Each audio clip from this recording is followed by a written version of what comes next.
নমস্কাৰ মই নৱজ্যোতি এই মুহূৰ্তত এটা বিশেষ খবৰ দিব বিচাৰিছো এলপিইউপিৰ 4500 পদৰ নিযুক্তি অহা কাইলৈ যেটো প্ৰদান কৰিব খানাপাৰাৰ যিখন পশু চিকিৎসা মহাবিদ্যালয়ৰ খেলপথাৰ আছে তাতেই নিযুক্তি প্ৰদান কৰিব অকল 4500 পদৰ নিযুক্তি নহয় তাৰ লগতে আৰু পদ ইতিমধ্যে যোগ কৰি মিলি মান টোটাল 5690 গৰাকী প্ৰাৰ্থীক নিযুক্তি প্ৰদান কৰিব ইয়াৰে কোন কিটা বিভাগৰ নিযুক্তি প্ৰদান কৰি মই হেইবকে জানিব বিচাৰিছো 4500টা পদৰ মাত্ৰ 3515 গৰাকী প্ৰাৰ্থীকে নিযুক্তি প্ৰদান কৰিব কি কাৰণে বাকিসকলক নকৰে সেই সম্পৰ্কে জনোৱা নাই হয়তো তেওঁলোকে এপ্লাই হেকিটা পদৰ নকৰিব পাৰে প্ৰাৰ্থীসকলে বা তাত হয়তো প্ৰাৰ্থী নাই কাৰণে হয়তো এইকিটা পদ হয়তো খালি ৰাখিব পাৰে টোটাল মাত্ৰ 3500 পদৰহে নিযুক্তি হ'ব 4500 পদৰ নহয় 1000 পদ খালি হৈ থাকি যাব ঠিক 2 নম্বৰতে আহিলে শিক্ষক পদলৈ উন্নীত পাঠ্যক্ৰমিক টিউটৰ 2017 চনত যিসকল টিউটৰক এতিয়া নিযুক্তি দিয়া হৈছিল তাৰে 116 গৰাকী টিউটৰক ইতিমধ্যে তেওঁলোকক টিচাৰলৈ মানে উন্নীত কৰা হৈছে টিউটৰ আছে তেওঁলোক এতিয়া টিচাৰ হ'ল 116 গৰাকী তেওঁলোকে টেট পাছ কৰিলে তেওঁলোকৰ কোৱালিফিকেশন যিখিনি আছিল সেইখিনি তেওঁলোকৰ আছে কাৰণে যিখিনি কোৱালিফিকেশন বিচাৰিছে শিক্ষক পদৰ কাৰণে সেইখিনি তেওঁলোকৰ কোৱালিফিকেশন আছে কাৰণে তেওঁলোকক শিক্ষকলৈ মানে উন্নীত কৰা হৈছে নেক্সট আহিলে আপোনাৰ প্ৰধান শিক্ষক পদলৈ উন্নীত কৰিছে 197 গৰাকী এটো প্ৰাথমিকৰ 197 গৰাকী প্ৰাৰ্থী প্ৰধান শিক্ষক পদলৈ উন্নীত কৰা হৈছে মাধ্যমিক শিক্ষা উচ্চ মাধ্যমিক বিদ্যালয়ৰ প্ৰধান শিক্ষক পদলৈ মানে উন্নীত কৰা হৈছে 446 গৰাকী প্ৰাৰ্থী আৰু উচ্চ শিক্ষা বিভাগৰ সহকাৰী শিক্ষক তৃতীয় আৰু চতুৰ্থ বৰ্গৰ টোটাল 177 গৰাকী আছে সৰকাৰী অভিযান্ত্ৰিক মহাবিদ্যালয়ৰ অধ্যক্ষ আছে আপোনাৰ 8 গৰাকী আৰু প্ৰবক্তা আছে 60 গৰাকী টোটাল হল 5690 গৰাকী প্ৰাৰ্থীক নিযুক্তি পত্ৰ প্ৰদান কৰিব গতিকে এটা ভাল খবৰ তেওঁলোকৰ কাৰণে কিন্তু ইয়াৰ মাজতে মই আপোনালোকক এটা বিশেষ খবৰ দিব বিচাৰিছো যিটো খবৰ হয়তো আপোনালোকে হয়তো শুনি আচৰিত হ'ব এইখন অসমতে একাংশ প্ৰাৰ্থী মানে দুষ্ট চক্ৰ হয়তো ঘুমাই পৰিছে যদি নাজানো কিন্তু সন্দেহজনক প্ৰাৰ্থী ইতিমধ্যে মূলে পঠাইছে মানে এই কিজন প্ৰাৰ্থীয়ে কেনেকৈ নিযুক্তি পত্ৰ লাভ কৰিলে সেই সম্পৰ্কত তেওঁলোকে মূলে ফোন কৰিছিল তেওঁলোকৰ ডাটাটো মোক ইতিমধ্যে দিছে তাৰে এজন প্ৰাৰ্থী মই ডাটা আপোনালোকক স্ক্ৰিনত দেখুৱাইছো কিন্তু প্ৰাৰ্থীজনৰ নাম মই মেনশন নকৰো কিন্তু এই প্ৰাৰ্থীজনৰ ওপৰত তেওঁলোকৰ সন্দেহ হৈছে এই প্ৰাৰ্থীজনে যিখন বিএড সাৰ্টিফিকেট আনিছে সেই সাৰ্টিফিকেটখন ক'ৰ পৰা আনিছে আপোনালোকে গম পায়নে সেইখন আনিছে আপোনাৰ চৌধুৰী চৰণ সিং ইউনিভাৰ্চিটিৰ পৰা সাৰ্টিফিকেট লৈছে চৌধুৰী চৰণ সিং ইউনিভাৰ্চিটিৰ পৰা তেওঁ বিএড সাৰ্টিফিকেট আনিছে কিন্তু চৌধুৰী চৰণ সিং যিখন ইউনিভাৰ্চিটি তাৰ পৰা যে বিএড ডিগ্ৰী এই প্ৰাৰ্থীগৰাকীয়ে লাভ কৰিছে মানে মোক জনোৱা মতে মানে এই প্ৰাৰ্থীগৰাকীয়ে তাত পৰীক্ষা দি এন্ট্ৰেন্সত উত্তীৰ্ণ হৈ তেওঁ তাত বিএড ডিগ্ৰী কৰা নাই সন্দেহ কৰিছে অৱশ্যে এনেকুৱা যদি কোনোবা প্ৰাৰ্থী আছে চৌধুৰী চৰণ সিং ইউনিভাৰ্চিটিৰ পৰা যদি কোনোবাই বিএড ডিগ্ৰী লাভ কৰিছে ডিডব্লিউ অন্তত পৰীক্ষা কৰি চোৱাটো উচিত তেওঁলোকে ইতিমধ্যে আজি এপইন্টমেন্ট লাভ কৰিব ভিডিওটো চাই থাকালৈকে হয়তো আপোনালোকে হয়তো জানিব যে তেওঁ এপইন্টমেন্ট আজি লাভ কৰিছে ভিডিওটো মই আজি 11 তাৰিখত বনাইছো কিন্তু আপোনালোকে 12 তাৰিখত চাবলৈ পাব বা 13 তাৰিখতো চাব পাৰে কিন্তু এই যিসকল প্ৰাৰ্থী মানে চৌধুৰী চৰণ সিং যিখন ইউনিভাৰ্চিটি তাত যদি তেওঁলোকে বিএড ডিগ্ৰী কৰিছে যিকিজন প্ৰাৰ্থী আছে তেওঁলোকৰ তথ্যখিনি ভালকে পৰীক্ষা কৰিব লাগে তেওঁলোকক মাতি আনি সুধিব লাগে যে তেওঁলোকে জেনুইন ভাৱে লৈছে নে বক্ৰ পঠাই লৈছে এনেকুৱা কিছুমান প্ৰাৰ্থী থাকে যে যি নেকি বক্ৰ পঠাই লয়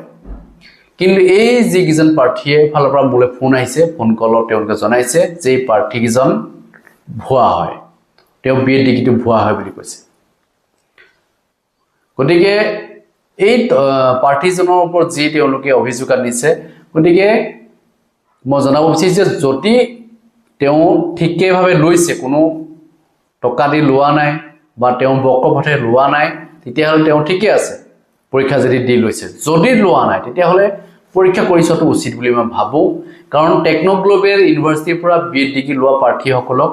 ৰিজেক্ট কৰিছিল আৰু তেওঁলোকক CID ইতিমধ্যে তদন্ত কৰি তেওঁলোকৰ চাকৰিও গ'ল কেছ চলি আছে পাবলগীয়া চাকৰি তেওঁলোকে হেৰুৱালে গতিকে এনেকুৱা বহুত BEd ডিগ্ৰী বিক্ৰী কৰা এনেকুৱা ইউনিভাৰ্চিটি কিছুমান আছে গতিকে যদি কোনোবাই বহিৰাজ্যৰ পৰা BEd ডিগ্ৰী কিনি আনিছে তেতিয়াহ'লে তেওঁলোকক চোৱাটো উচিত কাৰণ BEd ডিগ্ৰী বহিৰাজ্য হ'লে তদন্তকে পৰীক্ষা কৰিব লাগে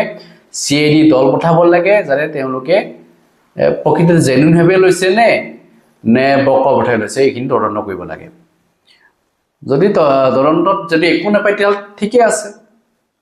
এটা কথা হ'ল যে যিকিজন প্ৰাৰ্থীয়ে ইতিমধ্যে এই ইউনিভাৰ্চিটিৰ পৰা আনিছে তেওঁলোকৰ পৰীক্ষা নিৰীক্ষা কৰাটো উচিত কাৰণ এই কথাখিনি এতিয়াই যদি আমি ঠিক কৰি নলওঁ কিন্তু ভৱিষ্যতে বহুতেই চাৰ্টিফিকেট কিনি আনিব আৰু তেওঁলোকে চাকৰি পাবলৈ সক্ষম হ'ব অসমত যিসকলে BEd ডিগ্ৰী কৰিব বা DLEd কৰিব তেওঁলোক বাৰে বাৰে বঞ্চিত হৈ গৈ থাকিব আমি কিয় দিম তেনেকুৱা কাম কৰিবলৈ কোনোবাই ওপৰতে BEd ডিগ্ৰী এটা কিনি আনিব চাকৰি ল'ব এইটো মানে মানি ল'ব পাৰে নেকি আপুনি ইমান কষ্ট কৰি DLEd কৰিলে টেট পাছ কৰিলে কিন্তু চাকৰি পালে বেলেগ হঠাৎ তেওঁলোকে চাৰ্টিফিকেট কিনি আনিলে টেটৰ উত্তীৰ্ণ হ'ল তেনেকৈ চাকৰি লাভ কৰিলে এইটো কেনেকুৱা কথা মাত্ৰ কেইদিনমান পঢ়িয়ে তেওঁ টেট পাছ কৰিব পাৰে বহিৰাজ্যৰ BEd কিনি আনা মানে তেওঁ এপ্লাই কৰিব পাৰিলে মাত্ৰ 1 মাহ 2 মাহ বা 3 মাহ পঢ়িলে তেওঁ পাছ কৰি চাকৰি কৰি খাই আছে কিন্তু আপুনি বছৰ কাল পঢ়ি আপুনি চাকৰি লাভ নকৰিব পাৰে কাৰণ আপোনাৰ ধৰক আপুনি ইয়াতে কৰিলে BEd নম্বৰ কম পালে কোনোবাই বহিৰাজ্যত গৈ 80% লৈ আহিলে বা 90% লৈ আহিলে তেওঁলোকৰ 5% যদি লোৱা যায় যথেষ্ট পাৰ্চেন্টেজ গুচি আহে গতিকে আপুনি কেনেকৈ চাকৰি হ'ব যেটো পইণ্টৰ কাৰণে বঞ্চিত হৈ যায় যাৰ কাৰণে আমি লাগিবলগীয়া হৈছে আমক কৈ যে বহিৰাজ্যৰ পৰা যদি এনেকৈ BEd কিনি আনিবলৈ হয় তেতিয়াহ'লে তো অসমত আছে BEd কলেজ বা DLEd কলেজ আছে গতিকে তাত তেওঁলোকে কৰি পেলাই কিবা লাভ হ'ব জানো ইয়াতো নম্বৰ কমেই দিয়ে বহিৰাজ্যৰ পৰা কিনি আনিব বহুতে গতিকে মই জনাব বিচাৰিছো যে যিসকল প্ৰাৰ্থীয়ে এনেকুৱা কৰিছে বক্ৰপথাৰে যদি চাৰ্টিফিকেট লৈছে OBC চাৰ্টিফিকেট যদি কোনোবাই কিনি লৈছে এনেকুৱা হৈছে তো OBC চাৰ্টিফিকেট পাব্লিক জেনেৰেল পিটেক OBC কেনেকৈ পাব পাৰে চাৰ্টিফিকেট OBC চাৰ্টিফিকেট গতিকে এইবিলাক 2 নম্বৰী নহয় জানো গতিকে এনেকুৱা যদি কোনো প্ৰাৰ্থী আছে আমি তদন্ত কৰিবৰ কাৰণে আমি শিক্ষা বিভাগক অনুৰোধ জনাইছো শিক্ষা বিভাগে চাব লাগে যদি এই কিজন মানে আমি স্ক্ৰিনত দেখাই থাকা এই প্ৰাৰ্থীজন মানে প্ৰকৃততে জেনুইন হয় নে নহয় মই এজন প্ৰাৰ্থীৰ ডাটাখিনি দেখুৱাইছো কিন্তু এনেকুৱা কিমানবাৰ প্ৰাৰ্থী আছে ক'বতো নোৱাৰি গতিকে তদন্তকে পৰীক্ষা কৰি চোৱাৰ পিছত আসলে এপইণ্টমেণ্ট দিব লাগে বহিৰাজ্যৰ পৰা BEd ডিগ্ৰী হওক DLEd ডিগ্ৰী হওক যদি কোনোবাই কৰি আনিছে তদন্ত কৰি পেলাইহে তেওঁলোকক নিযুক্তি দিব লাগে যদি জেনুইন ভাৱে লৈছে আমাৰ ক'ব লগা নাথাকে কাৰণ NCT নৰ্মছ মতে কৰিব পাৰে বহিৰাজ্যটো কৰিব পাৰে আপুনি যদি নহলো কৰিব পাৰে কোনো প্ৰবলেম নহয় কেনে ধৰণে লৈছে BEd ডিগ্ৰীটো হেতৰ ওপৰত ডিপেন্ড কৰিব গতিকে বিশেষকৈ এটা বহুত ক'ব বিচাৰিছে বহিৰাজ্যৰ BEd টো একচেপ্ট কৰিব নালাগে হয় আমি হেতু আমি মানে নিবিচাৰো কিন্তু নৰ্মছে কি কৈছে NCT নৰ্মছে কৰিব পাৰে বুলি কৈছে গতিকে সেই কাৰণে আমি প্ৰত্যেককে এই ক্ষেত্ৰত আমি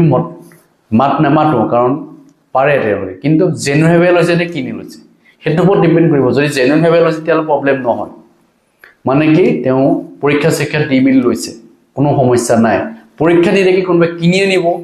এটো কেনেধৰণে মানি লোৱা হ'ব গতিকে বিশেষকৈ অসম চৰকাৰৰ চাকৰি জেনেৰেলি মানে যিসকল অসমতে তেওঁলোকে DLEd কৰিছে BEd কৰিছে তেওঁলোকক প্ৰিফাৰেন্স দিব লাগে তেওঁলোকে প্ৰথমে বিচাৰো কিন্তু শিক্ষা বিভাগে এই কথাবিলাক কেতিয়া সংশোধন কৰিব এই কথাখিনি আছে গতিকে মোৰ হলে জনাবলৈ এইখিনি আছিল যদি আপোনালোকৰ কিবা ক'ব লগা আছে নিশ্চয় কমেন্ট সেকশন জনাব আৰু যিসকল প্ৰাৰ্থী মেৰিট লিষ্টত নাম অন্তৰ্ভুক্ত কৰিবলৈ সক্ষম হৈছে তেওঁলোকে এপইণ্টমেণ্ট পাব অহাকালিলৈ গতিকে তেওঁলোকক শুভেচ্ছা জ্ঞাপন কৰিছো তেওঁলোকৰ যাতে জীৱনটো যাতে মানে সুন্দৰ হয় আমি তাৰে কামনা কৰিছো কাৰণ বিভিন্ন সময়ত আমি